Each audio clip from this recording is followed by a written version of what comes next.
মিষ্টি জিনিসটা কয়েকটা দিন ধরে আমি আর বরমশাই দুজনেই অ্যাভয়েড করছি, তাই বানিয়ে নিলাম ঝাল ঝাল সুজি। তার জন্য তাওয়া গরম করে ভেজে নিলাম প্রথমে সুজিগুলো, কালার চেঞ্জ হলে নামিয়ে নেব।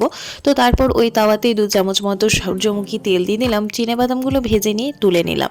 এরপর ফোড়নে দিয়ে দিলাম অল্প একটু সর্ষে আর তার সাথে দিয়ে দিলাম কয়েকটা কারি পাতা।